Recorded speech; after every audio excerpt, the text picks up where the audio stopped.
125 से ज्यादा इन पर केस है, कम से कम 15 साल जेल में गुजारे हैं और नक्सली कैसे बन गए, ये कहानी जानने के लिए हम इनके पास आए हैं। हम कह रहे हैं कि हमारे साथ तो 5 मेरा कातिलाना हमला हुआ, 5 बार मर्डर करने की कोशिश की गई। हाँ, और इसके बाद हमारा मर्डर करने को वो लोग तैयारी कर लिया था। तो आपका मर्डर का प्लान बनाया, उसके बाद क्या हुआ?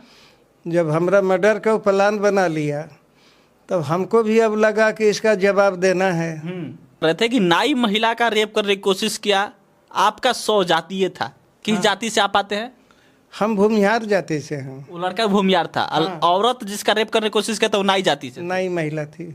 हाँ। तो उस समय के समय, जिस समय जातिवाद कह लीजिए एकदम चरम पे था, उस समय एक भूमिहार शख्स के अंदर ये कैसे पैदा हो गया कि अपने ही जाति के खिलाफ लड़ जाए, एक नाई महिला के लिए लड़ जाए? हाँ, तो आज भी हम लड़ रहे हैं।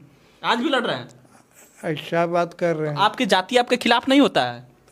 अरे हमारा जाति तो समूचे आज हो खिलाफ है। आज खूंखार है, आतंकवादी है, नक्सली है। जो लड़का फिजिक्स ऑनर्स से पढ़ रहा था जी, जो लड़का जिस एज में कह लीजिए कि गर्लफ्रेंड बनाता, जिस एज में नेता बनने का समय था, उस एज में फिजिक्स ऑनर्स से पढ़ने वाला लड़का नक्सली कैसे बन गया? ये कि परिस्थिति बस बने। हम कोई शौक से नक्सली नहीं बने थे। हमारा शौक था डॉक्टर इंजीनियर बनने का। लेकिन हमारे गांव में एक अचानक घटना घट गई थी। एक नाई महिला के साथ हमारे ही स्वजातीय एक लड़का उसको बलात्कार करने का प्रयास किया था। हमारे साथ नवादा में आज दिनेश कुमार उर्फ अकेला मौजूद हैं। अकेला जोड़ना इसलिए कि अकेला इनका इंटरेस्टिंग शब्द होगा, लेकिन कहानी इनका जब जानिएगा तो कहिएगा कि 90 के दशक में बिहार में जो संघर्ष चलता था, जंगलवाद, जमींदारी, उसके बाद से नक्सली, लेफ्ट का जिक्र होता था, कई चर्चाएं होती थी, और उन्हीं में से एक शख्स ये है। इनकी विशेषता ये है कि 125 से ज्यादा इन पर केस है, कम से कम 15 साल जेल में गुजारे हैं और नक्सली कैसे बन गए, ये कहानी जानने के लिए हम इनके पास आए हैं। पहले दिनेश जी, हमारे भारत मंच में आपका स्वागत है। आपका भी हम स्वागत करते हैं कि आप इतना कष्ट उठा करके जो आए हैं, इसके लिए हम आपको बधाई। कष्ट हम इसलिए उठाए हैं कि ये जान सके कि जो लड़का फिजिक्स ऑनर्स से पढ़ रहा था जी, जो लड़का जिस एज में कह लीजिए कि गर्लफ्रेंड बनाता, जिस एज में नेता बनने का समय था, उस एज में फिजिक्स ऑनर्स से पढ़ने वाला लड़का नक्सली कैसे बन गया? इसीलिए कि परिस्थिति बस बने। हम कोई शौक से नक्सली नहीं बने थे। हमारा शौक था डॉक्टर इंजीनियर बनने का। लेकिन हमारे गांव में एक अचानक घटना घट गई थी। एक नाई महिला के साथ हमारे ही स्वजातीय एक लड़का उसको बलात्कार करने का प्रयास किया था, जिसका हमने विरोध किया था। उसके खिलाफ हम एक नोटिस निकाले थे, और इसके चलते हमरा एगो डिप्टी माने हमरा भाई एगो थे जो इंजीनियरिंग कॉलेज में पढ़ते थे भागलपुर में, सीवी प्रसाद, चंद्रभूषण प्रसाद। वो आए, उसका पिटाई कर दिया वो लोग, और इसके बाद हमरा मर्डर करने को वो लोग तैयारी कर लिया था। क्योंकि वो न्याय के साथ न्याय के लिए लड़ रहा है। हाँ, बलात्कारी के जो किया था उसके विरोध हम किए थे। इसके खिलाफ हमको मर्डर करने के तैयारी में था।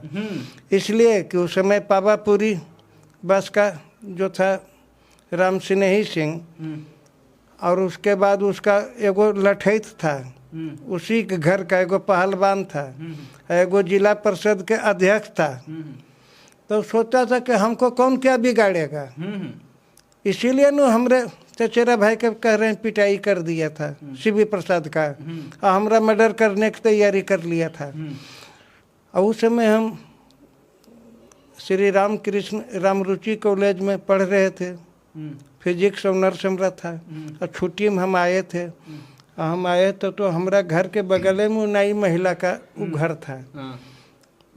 और नाई महिला हम लोगों के साथ पारिवारिक संबंध एक तरह से था। एक चीज का आप जिक्र कर रहे थे कि नाई महिला का रेप करने की कोशिश किया, आपका 100 जातीय था। किस जाति से आप आते हैं? हम भूमिहार जाति से हैं। वो लड़का भूमिहार था। औरत जिसका रेप करने की कोशिश किया था वो नाई जाति से थी। नई महिला थी।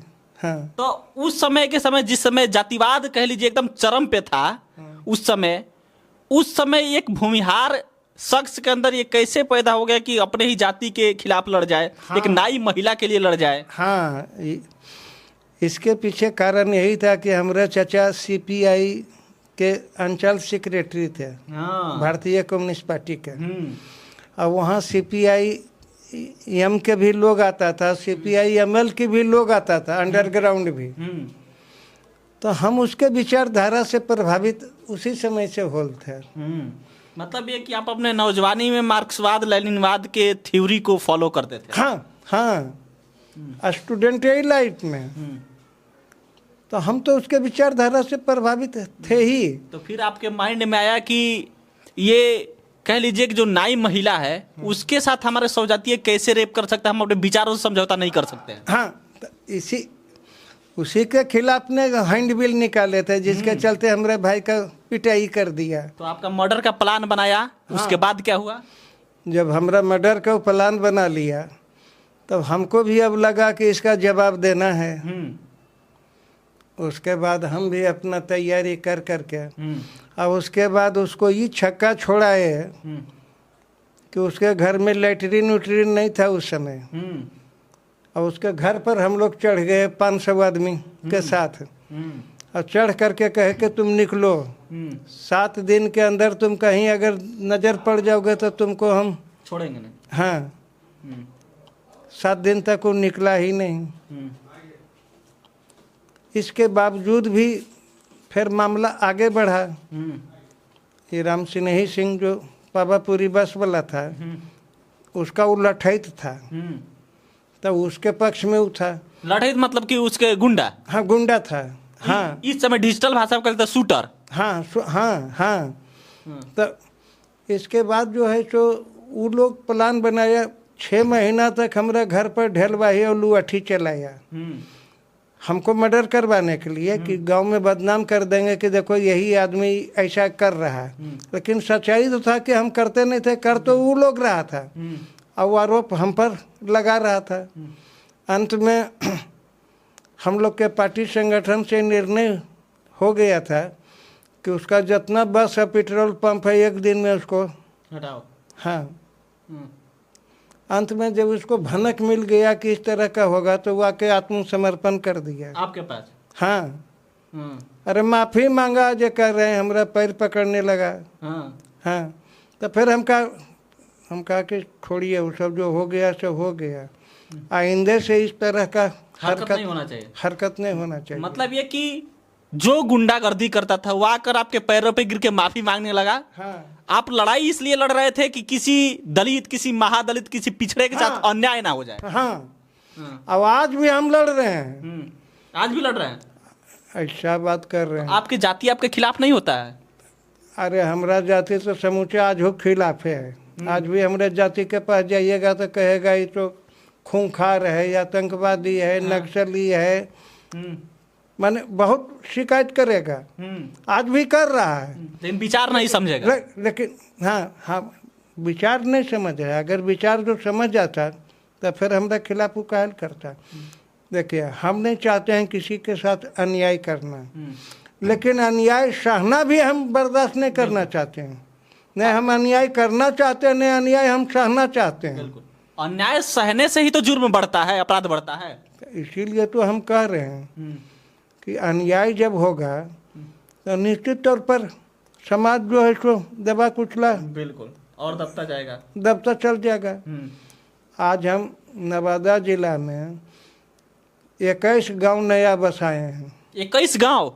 चलिए ना, अब चल के देखना है तो चलिए, सब गांव आपको हम दिखा देते हैं जितना बसाए हैं। कितना एकड़ जमीन पर बसाए होंगे? कम से कम तो मैंने जो बसा हुआ है वो तो कम से कम 100 एकड़ से ऊपर होगा, लेकिन 10,000 एकड़ जमीन उसके अलावा भी कब्जा किए हैं। मतलब कि 10,000 एकड़ जमीन कब्जा करवा कर गरीबों को दे दिए? हाँ, जैसे बुधौली महंत, सामे स्टेट, मलरा महंत, जितना भी जमीन, लेकिन कोई हम किसान का और गरीब गुरबा का जमीन नहीं थी की। केवल जमींदारों का? हाँ तो जमींदार तो फिर आपके स्वजाति के ही होते होंगे? हाँ, क्या था, बुधौली महंत के था, हाँ वही बात है। स्वजातीय था। हाँ, सामने अस्टेट के था, हाँ, स्वजातीय था। हाँ, तो वही सब के जमीन, इसलिए कि उस उन्हीं लोगों के पास जमीनें था। हाँ, और अवैध कब्जा किए हुए था।